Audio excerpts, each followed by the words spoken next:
Boa noite, amigos.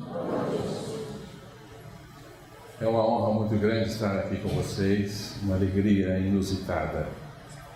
Ficamos imensamente agradecidos ao convite de aqui comparecermos e nós nos apressamos a atendê-lo, porque é de fato uma oportunidade extraordinária aspirarmos essas vibrações tão cariciosas de vocês e tão calorosas do plano espiritual. Que Jesus nos abençoe nesta hora. O Evangelho de Jesus, de João, conta-nos que em uma das estadas de Jesus em Jerusalém, por ocasião da Páscoa judaica,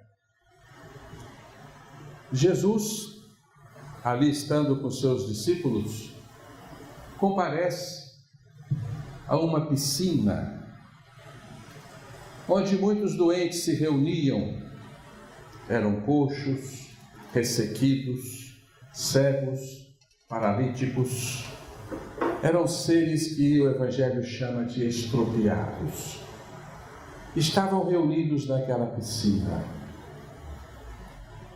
Não era uma piscina dada a banhos públicos, como nós poderíamos a princípio imaginar. Tratava-se de um tanque, também chamada piscina probática. Certamente nós nos assustamos com esta palavra, não é verdade? Não conhecemos muito bem o seu significado, piscina probática. Esta palavra se remete a ovelhas.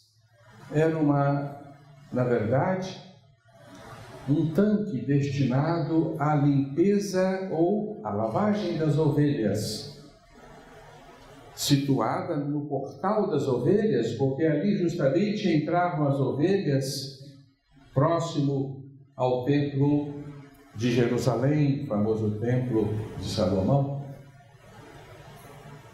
E o templo tinha muitas exigências para que se participasse dessas festividades. Os judeus que ali compareciam deveriam proceder às suas limpezas habituais, eles precisavam estar limpos. Mas os animais também, que seriam sacrificados, porque sacrificavam-se pombos, ovelhas, bois, em grande número, estes animais também precisavam estar limpos. Então eles eram lavados nessa piscina probática. Era um local, então, destinado à limpeza de animais. Mas ali se reuniam grande quantidade.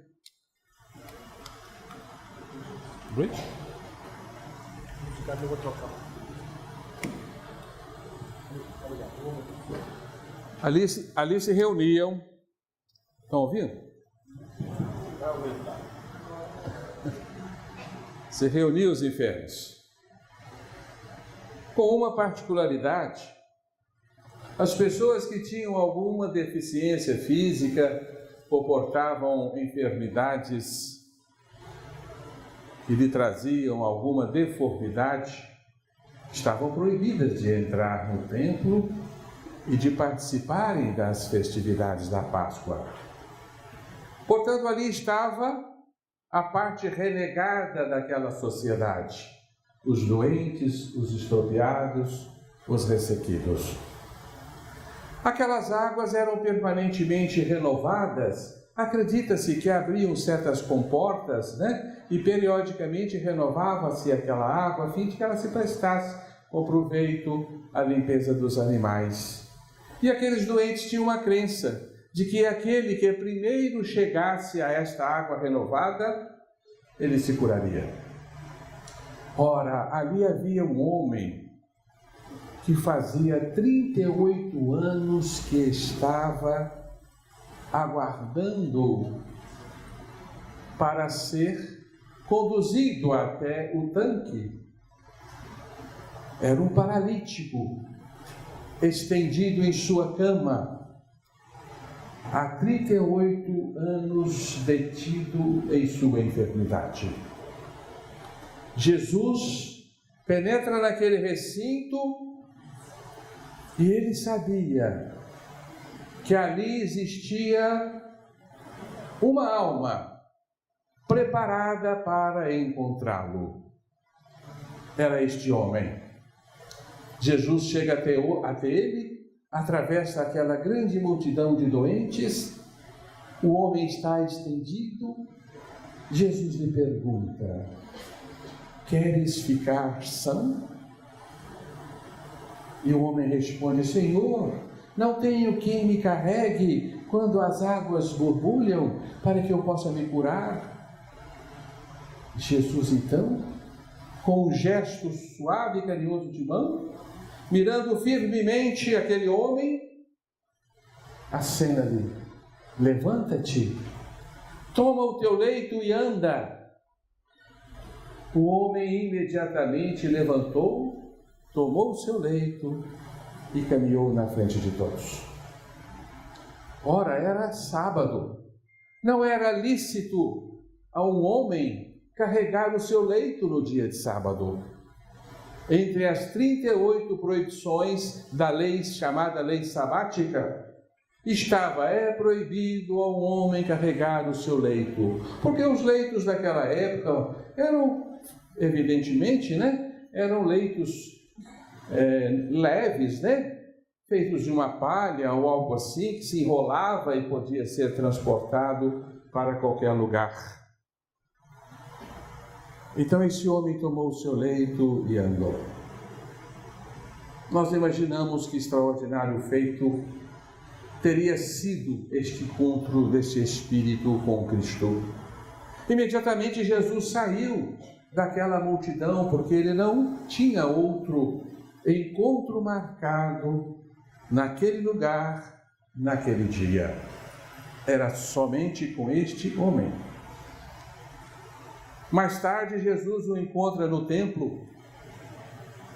Ele reconhece o seu benfeitor e Jesus lhe dá um conselho importantíssimo para a nossa lição da noite, mas importantíssimo também porque ele inaugura uma nova compreensão do fenômeno enfermidade.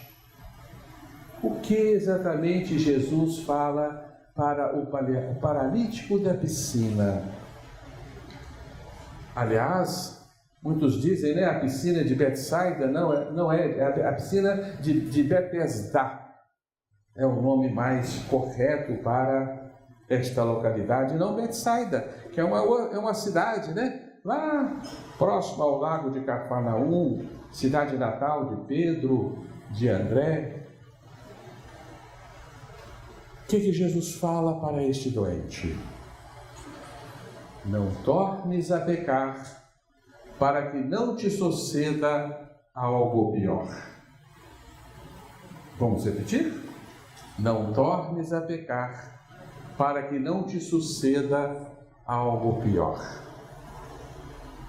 Nesse instante, Jesus inaugura um novo modelo de medicina que o homem ainda não compreendeu, não o aplica, mas que haverá de compreender no futuro próximo e aplicar em benefício de todos nós. Jesus nos acena para uma nova fisiopatologia médica, uma nova etiologia médica. São cadeiras na medicina, não é verdade?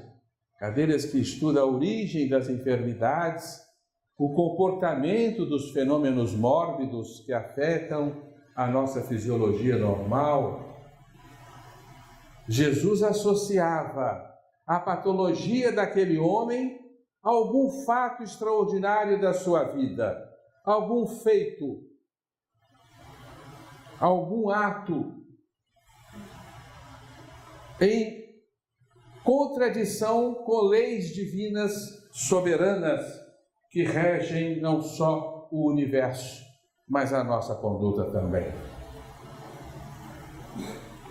Leis espirituais inexoráveis, que se nós não seguirmos, não nos encontraremos com a saúde e o equilíbrio desejável. Nós queremos entender melhor esta afirmação de Jesus. Queremos compreender como pode atos que comprometem a nossa moral transformarem-se em enfermidades para o nosso corpo físico e cumprirem um papel na educação da nossa consciência imortal. Aquele homem estava enfermo há 38 anos. Não sabemos precisamente a idade dele, mas é bem provável, pelo pouco que se vivia naquela época, que ele detinha algum tipo de enfermidade desde a sua infância.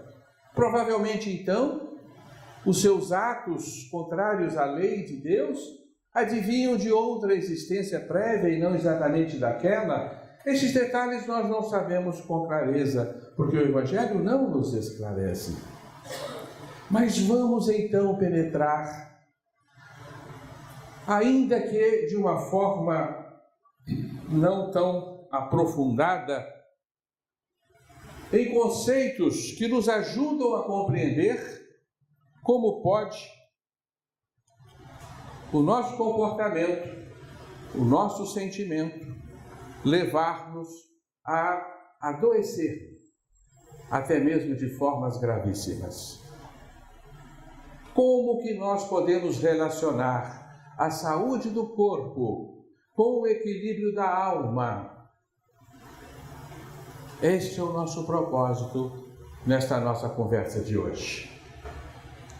Nós vamos começar lembrando a vocês que, é claro que eu não precisaria estar lhes falando disto, mas é provável que aqui tem alguém que, pela primeira vez está aproximando-se da ciência espírita, e nós sabemos que dentro da nossa ciência espírita, nós entendemos que o ser humano não é um amontoado de carnes, ossos, peles, em absoluto.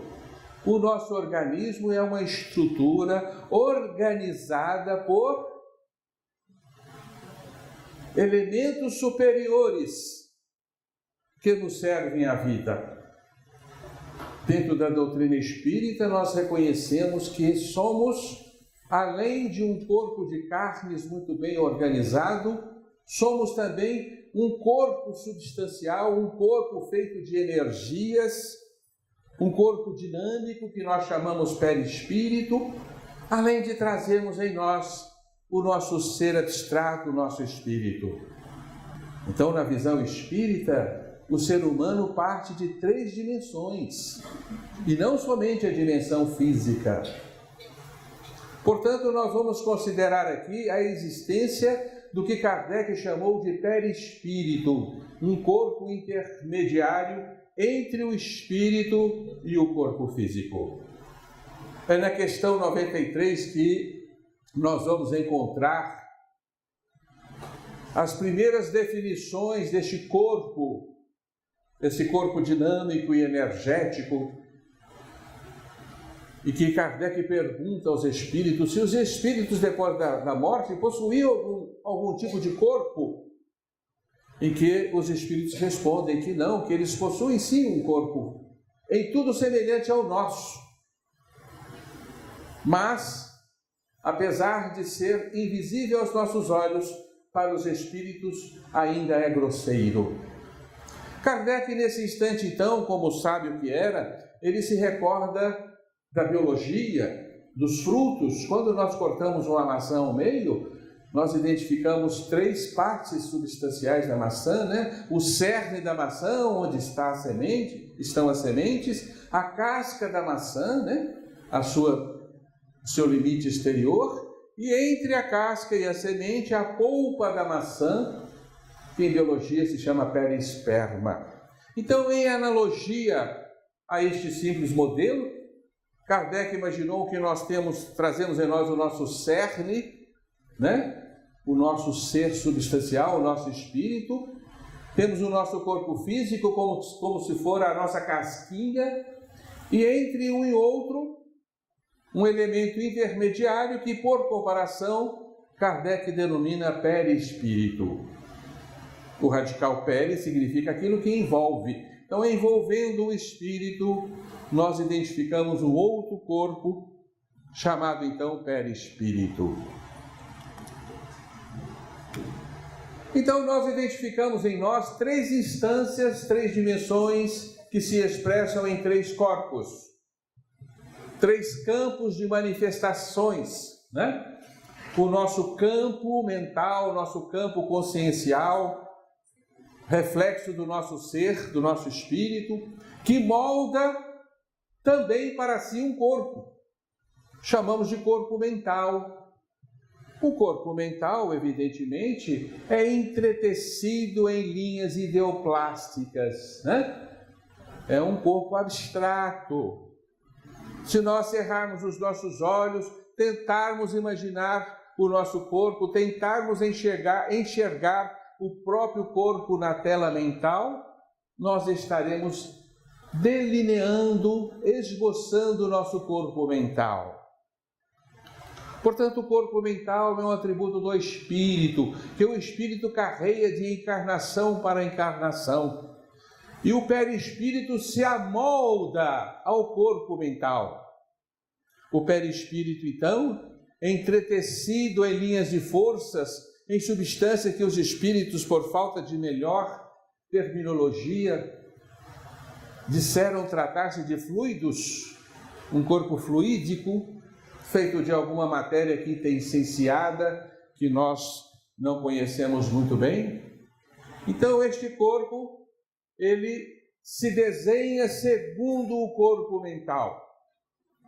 As instruções partem do nosso corpo mental, que orienta, então, as linhas de forças do perispírito a desenharem toda a nossa anatomia, com seus mínimos detalhes.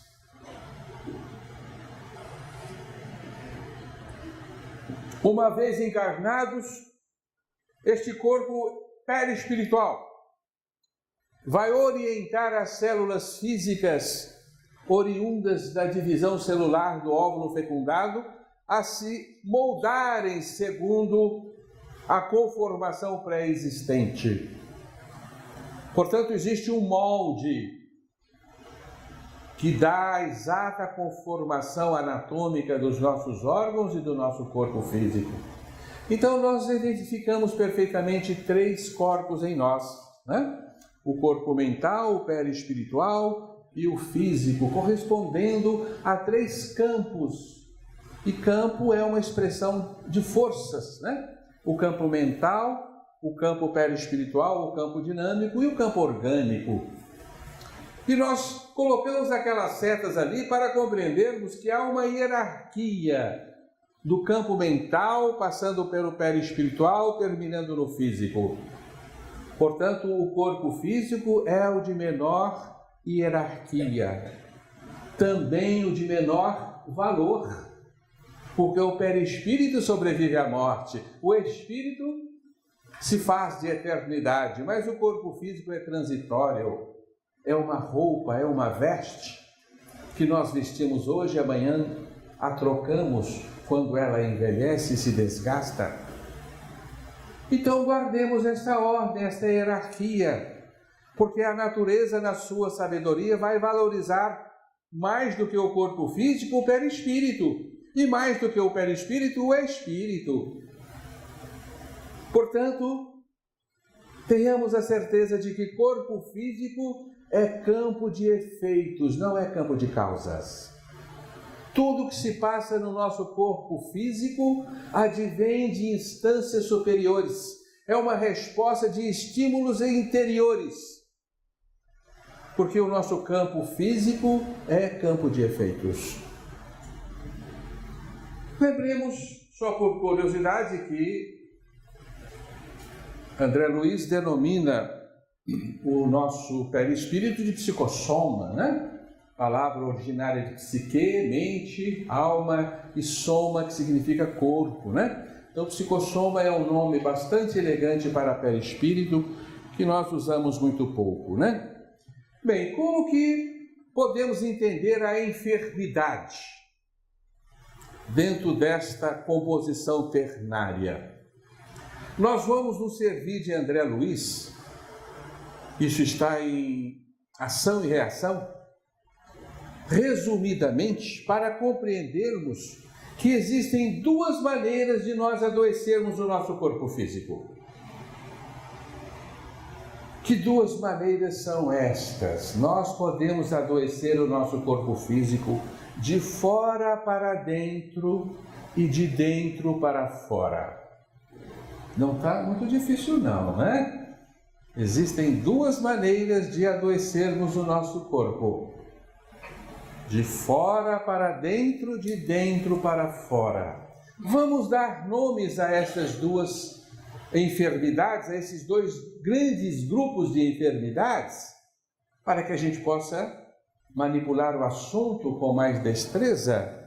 Vamos chamar as doenças que vêm de fora de doenças exógenas. Está difícil essa palavra? Exo é exterior, gen é origem. Exógeno é o que vem de fora, que tem a sua origem no exterior, não é? Doenças exógenas ou exógenas, né? As doenças que vêm de dentro de nós vamos chamar endógenas. Endo, interior, gen, origem. Doença endógena, doença que vem de dentro. Tá fácil? Decoraram? Doença que vem de fora, exógena. Doença que vem de dentro, endógena. É o nosso ponto de partida. Doenças endógenas, doenças exógenas. Vamos defini-las, vamos aprender a identificá-las. Comecemos pelas que são mais fáceis de se entender, que são as doenças exógenas, doenças que vêm de fora. Então, o nosso organismo está subordinado a forças exteriores e a forças interiores, né? Forças externas e forças internas, como estamos representados nesse desenho, né? Forças exógenas e forças endógenas, para continuar com a nossa terminologia. Tá claro? O que são forças exógenas? São forças oriundas do meio. Nós podemos adoecer seriamente e mesmo desencarnarmos se o nosso organismo for exposto a condições que excedem os limites biológicos da vida. Se eu for para um dos polos sem devida proteção, eu vou morrer de frio, né? Um frio de 30 graus abaixo de zero, 40, ou quiçá, né? Eu vou morrer. Evidentemente, não é? Em decorrência de uma força exterior que sobrepassa a minha capacidade de sobreviver, não é? Então, um calor excedente, um frio excedente, né? Um acidente qualquer, como esse coitado aí que está tomando uma martelada na cabeça, né? É uma doença exógena, não é? E vai doer bastante, claro, né? Dependendo da força, ele pode até desencarnar, né? Nessa martelada, né? Então, esse doente aí está sofrendo uma doença nitidamente exógena.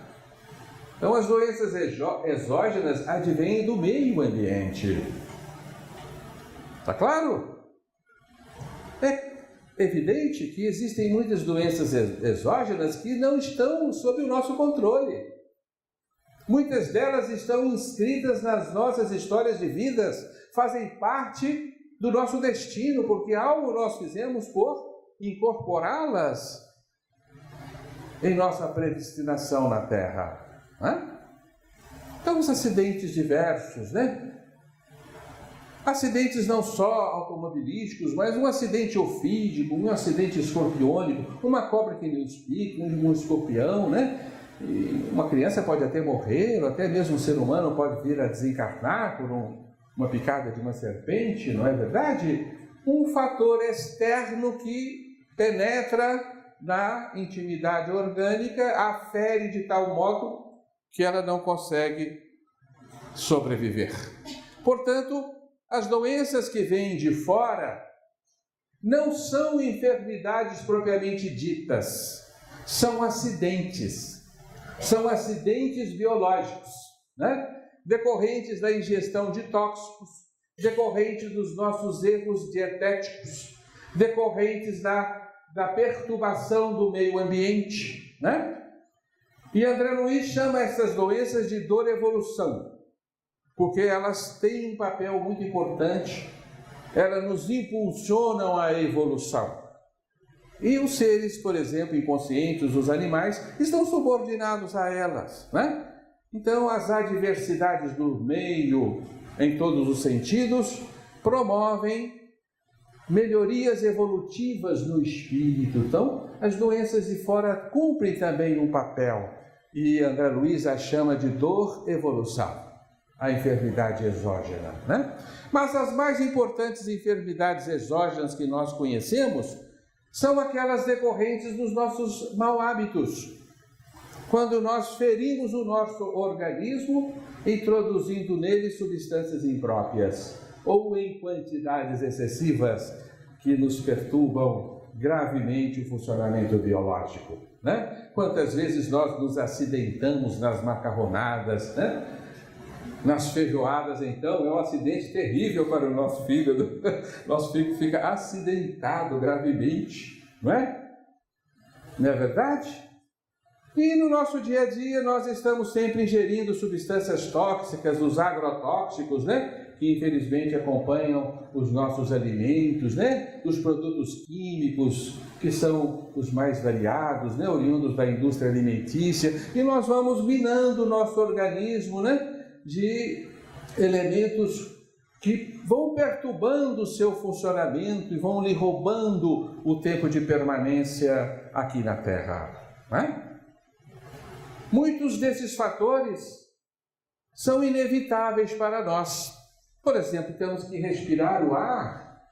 É o ar que temos, poluído, carregado também de substâncias tóxicas e nocivas que nos tiram paulatinamente a saúde, né? As águas, por vezes, que são impróprias, outras vezes são ambientes, né, com condições higiênicas completamente inadequadas à vida humana, levando os seres a adoecerem, né, por perturbações da higiene, né? Aí nós vamos situar as parasitoses, as endemias, né?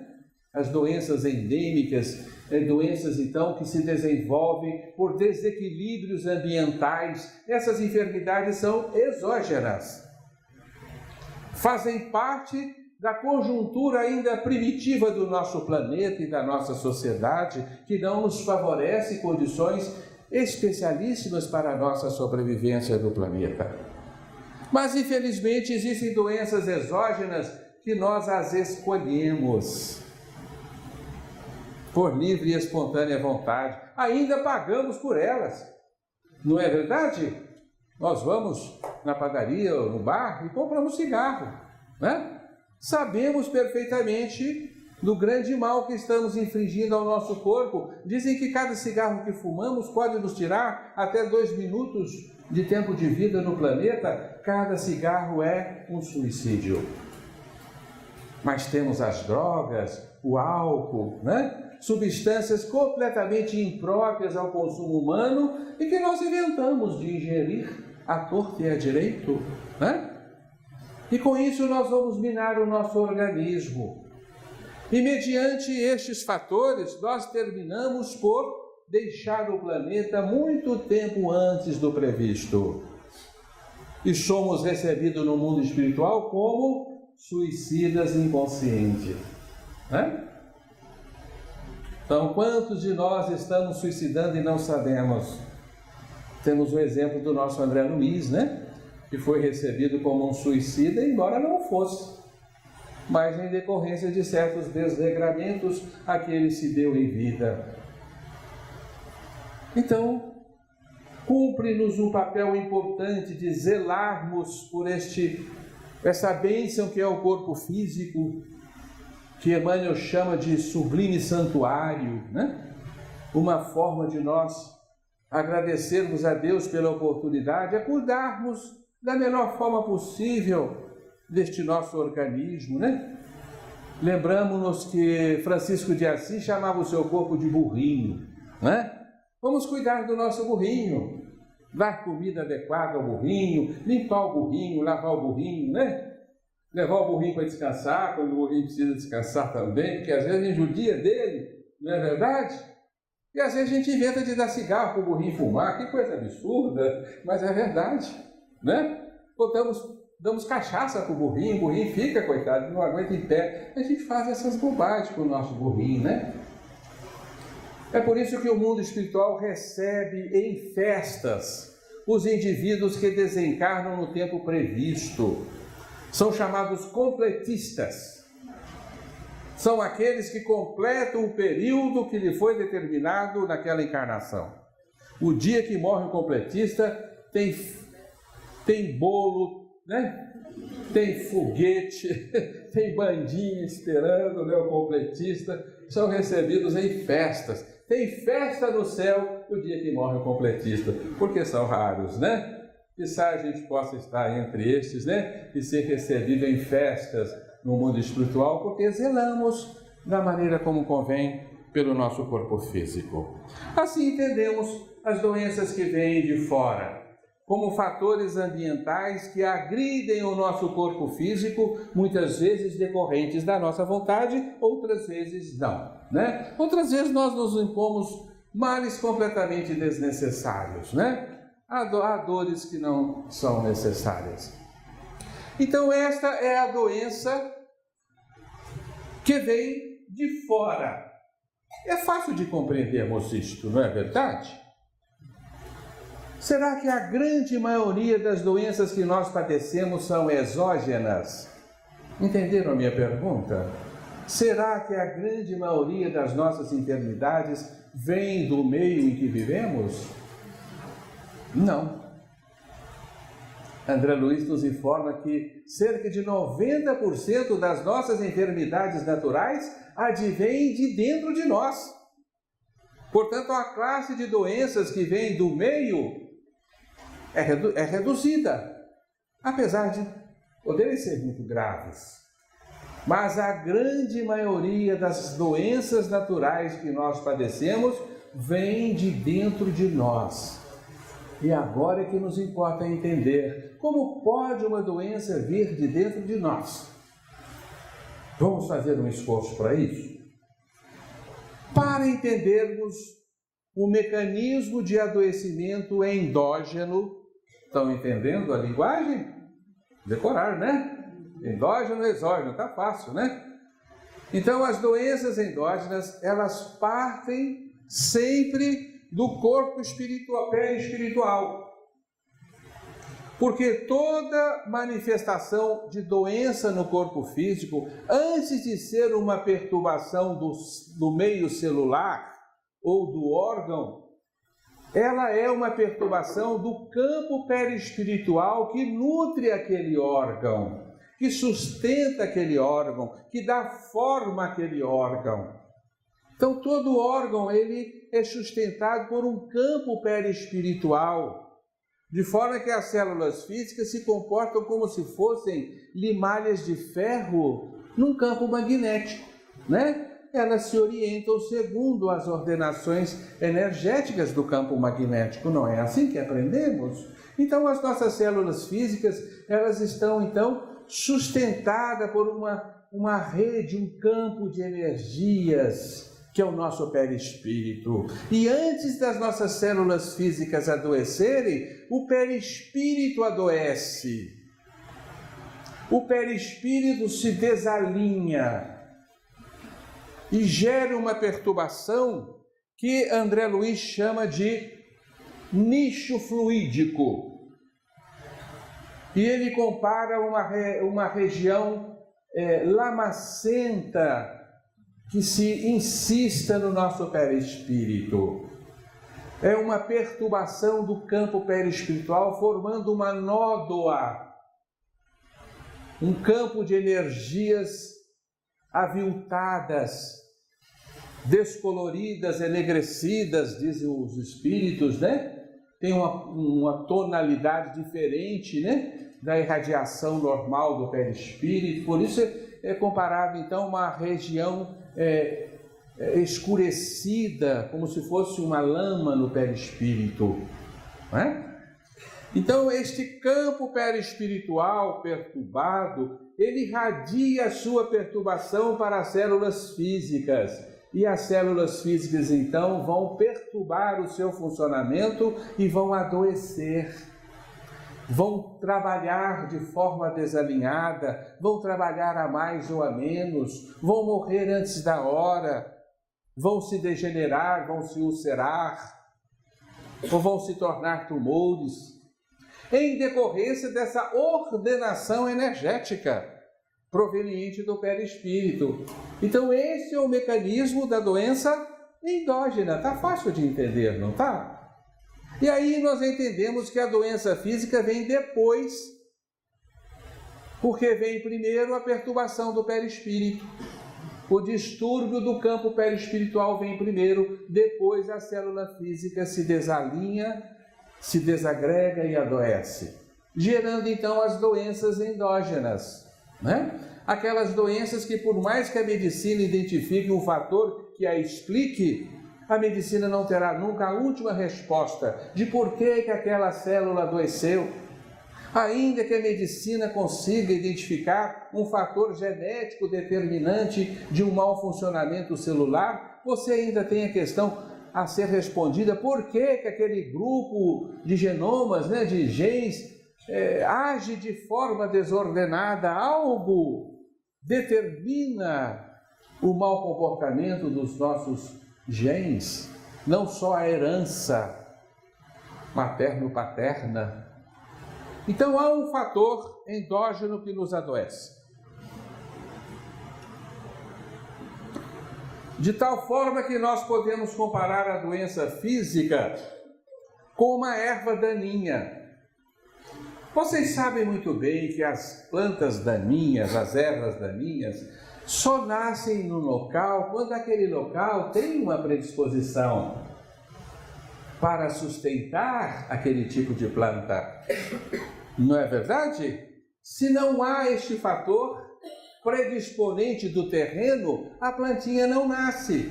Imaginemos um simples cogumelo. Os cogumelos crescem em qualquer local? Não, há necessidade de um local específico, predisposto ao cogumelo, um lugar úmido que não bata sol, né? Há uma condição ideal para que ali apareça o cogumelo. E quando você se depara com um cogumelo, você é capaz de dizer que o problema é o cogumelo que está ali? Você é capaz de dizer que ao arrancá-lo você irá resolver o problema? Ou jogar veneno para que ele morra, você irá resolver a questão? É evidente que não, porque se o terreno continua fértil, outros cogumelos irão nascer.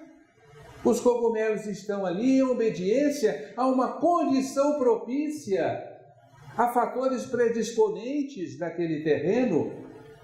Enquanto aquele terreno tiver esta condição propícia, o cogumelo vai nascer. Então você tem que jogar veneno nele todos os dias, como faz a nossa medicina. Porque as nossas doenças são como cogumelos.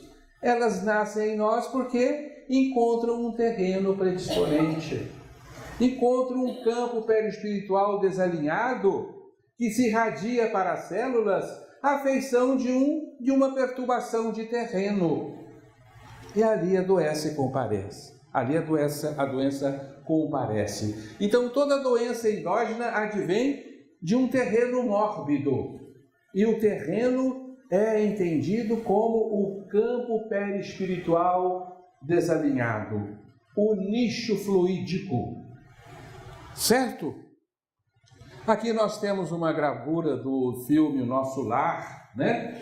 Que mostra-nos André Luiz sendo atendido no plano espiritual, né?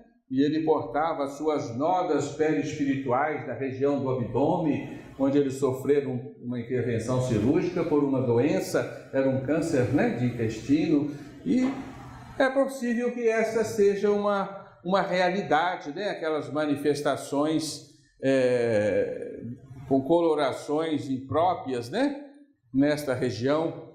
Esses são os nichos fluídicos, São as nódoas perispirituais que nós transportamos no nosso perispírito. A Leolísias, está então contribuindo para a evacuação daquelas energias que André Luiz carreou para o mundo dos espíritos consigo, Muito bem.